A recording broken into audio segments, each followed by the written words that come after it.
Nama Nurul Arifin mungkin lebih bergaung sebagai aktivis perempuan daripada seorang artis. Ia memang tidak meninggalkan dunia keartisan secara resmi. Tapi kegiatannya di sebuah lembaga swadaya masyarakat yang memperjuangkan nasib perempuan membuat gemerlap kehidupan selebriti semakin jauh darinya. Istri Mayong Suryo Laksono ini lebih sering terlihat di acara-acara diskusi politik atau kegiatan demonstrasi daripada pesta-pesta selebritis. Penampilannya berakting di layar kaca pun semakin jarang kita saksikan.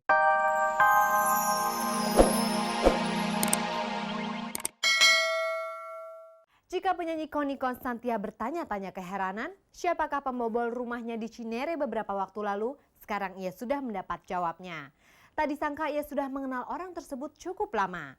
Kekerabatan mereka memang dekat, tapi disalahartikan oleh orang tersebut. Dan hukum pun tetap harus ditegakkan. Sorry seems to be the hardest. Pemirsa, beberapa waktu yang lalu kami pernah menampilkan artis Connie Constantia yang sedang tertimpa musibah. Rumahnya di kawasan Villa Cinere disatroni sejumlah pencuri. Tidak hanya barang berharga, para pencuri juga membawa kabur sejumlah pakaian dalam Connie dan foto-foto dirinya. Sejak awal ia sudah menduga ada keterlibatan orang dalam pada aksi pencurian di rumahnya itu. Dan kecurigaannya ternyata terbukti. Si pencuri adalah Chris Yohanes Tumbenki alias Tommy, adik iparnya sendiri. Kini Tommy mendekam di Polsek Cilandak untuk diperiksa. Pencurian ini bermotifkan dendam.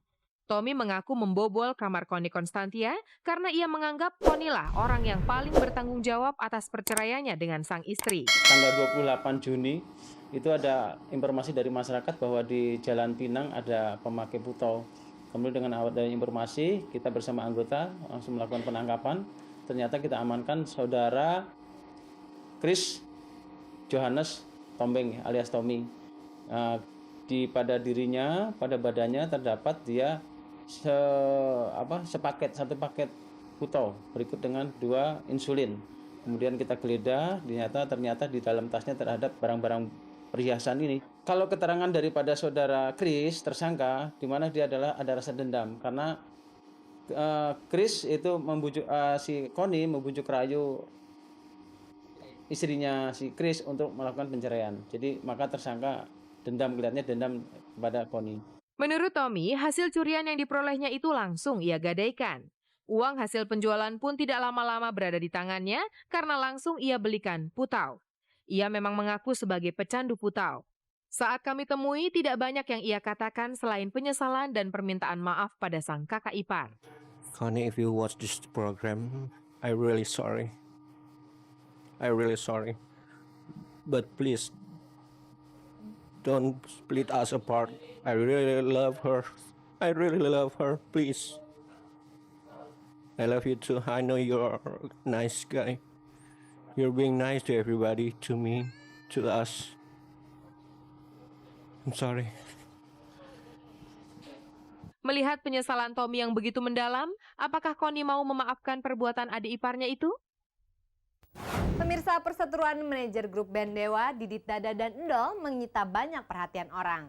Pengaduan Dani terhadap pihak kepolisian ditanggapi positif sehingga diusahakan jalan damai di antara mereka. Kesalahpahaman memang seharusnya diselesaikan dengan cara musyawarah. Pemirsa, inilah babak terakhir perseteruan Didit Dada manajer band Dewa dengan Endol Giovari, pemilik sebuah event organizer. Setelah sempat mendekam selama 2 hari di tahanan Polres Jakarta Selatan, Jumat lalu Endol dinyatakan bebas dari segala tuntutan. Secara sukarela, Didit mencabut laporannya atas tindakan penganiayaan yang dilakukan Endol terhadapnya. Berbeda dengan Selasa malam lalu di Barbados Cafe, sore itu antara Endol dan Didit yang ikut menjemput kepulangan Endol dari Polres Jakarta Selatan tidak lagi terlihat sikap permusuhan. Keduanya pun menjelaskan bahwa persoalan di antara mereka telah berakhir. Hari ini saya dibebaskan untuk sementara atau ditunda penahanannya. Semalam sudah tercapai kesepakatan antara saya pribadi dengan saudara Didit. Saya juga minta maaf secara pribadi sama Mas Dol dan Mas Dol memaafkan juga. Makanya tadi malam saya kan pengen ketemu langsung terus berdua. Tadi ini saya juga etikat saya adalah ya pengen ginilah bisa langsung ketemu biar nanti beritanya di luar nggak simpang siur. Saya sama Mas Dol ya nggak apa-apa gitu, dari dulu juga nggak apa-apa. Sehari sebelumnya sempat terjadi pembicaraan antara Didit Dada dengan pihak keluarga Endol yang diwakili adiknya. Dalam pembicaraan itu, keduanya sepakat untuk mengakhiri pertikaian dengan jalan kekeluargaan. Di dalam perjanjian itu hanya ada dua hal. Satu, kita saling memaafkan lah. Yang kedua, kita saling tidak menuntut. Itu aja. Begitu cepat Didit membawa persoalan ini ke pihak yang berwajib dan begitu cepat pula ia mencabut laporannya. Sebenarnya apa yang membuat Didit memutuskan untuk mencabut laporannya itu? Sebenarnya saya itu orang nggak ngerti hukum gitu loh Mas. Jadi sebenarnya saya dari awal dan mungkin Mas Dul sudah mengerti itu gitu loh. Saya orang yang serba salah, yang katanya ada teman saya Dani Pete bilang maju kena mundur kena di ini gitu loh. Orang kecil, rakyat kecil. Teman saya kan yang penting dari hati nurani saya bilang saya udah tulis dan saya nggak ada tuntutan. Saya malah minta maaf sama Mas Dul kalau ada. Pemirsa, aktivitas Nurul Arifin dengan berbagai kampanyenya mengundang simpati dari berbagai kalangan. Karena itu tak salah jika ia mendapatkan banyak dukungan untuk menjadi seorang calon legislatif dari sebuah partai. Dan berikut ini mari kita simak komentarnya. Nama Nurul Arifin mungkin lebih bergaung sebagai aktivis perempuan daripada seorang artis. Ia memang tidak meninggalkan dunia keartisan secara resmi. Tapi kegiatannya di sebuah lembaga swadaya masyarakat yang memperjuangkan nasib perempuan membuat gemerlap kehidupan selebriti semakin jauh darinya. Istri Mayong Suryo Laksono ini lebih sering terlihat di acara-acara diskusi politik atau kegiatan demonstrasi daripada pesta-pesta selebritis. Penampilannya berakting di layar kaca pun semakin jarang kita saksikan. Sepertinya niat Nurul menekuni kegiatan sosial dan politik tidak main-main. Kabarnya ia dicalonkan sebagai salah satu calon anggota legislatif oleh salah satu partai politik. Benar begitu?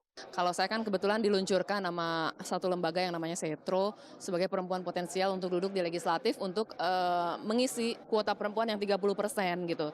Tapi kan ini belum tentu bisa terrealisasi. Karena saya kan bukan orang partai. Jadi banyak pertimbangan ketika mungkin satu partai mau merekrut saya. Sementara kan bargaining posisi saya bahwa saya tidak mau menjadi hanya vote getter aja. Saya ingin mendapat kepastian bahwa saya akan jadi. Karena dengan saya masuk ke partai, terus terang, buat saya adalah sebuah pengorbanan dan dedikasi gitu.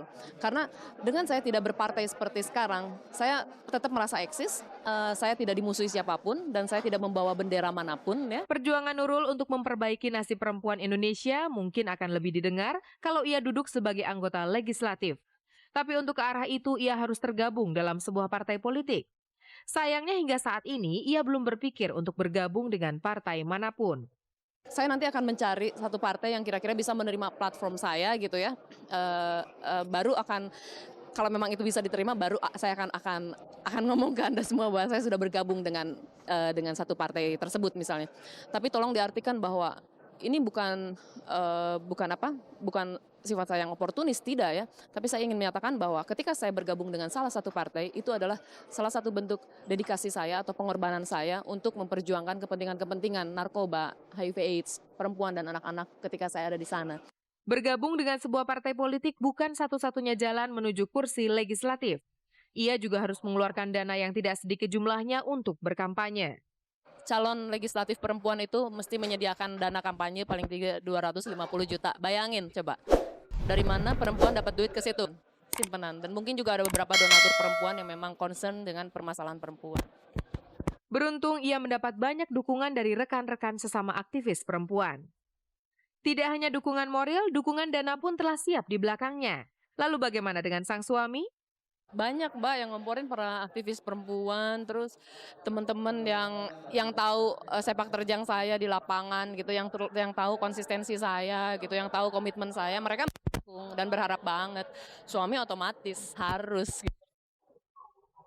Pemirsa, tentu saja Anda masih bersama Kabar Kabari, spesialis penyaji kabar-kabar seputar dunia artis dan nama-nama terkenal lainnya. Tak ada kabar yang tak kami Kabar Kabari. Berikut ini kabar yang layak Anda simak. Sabtu 5 Juni lalu, Angel Ibrahim dan Nelson Purba melakukan pemberkatan pernikahan di Gereja Sion, Jakarta Barat. Dengan menggunakan busana pengantin modern, Angel dan Nelson tidak henti-hentinya melempar senyum bahagia, termasuk saat memasuki altar dan mengucapkan ikrar untuk hidup bersama selama-lamanya. Suasana haru begitu terasa ketika pasangan ini melakukan sungkem pada kedua orang tua. Seperti setiap pasangan pengantin baru, Harapan Angel dan Nelson, peristiwa seperti ini hanya dilaksanakannya sekali dalam seumur hidup.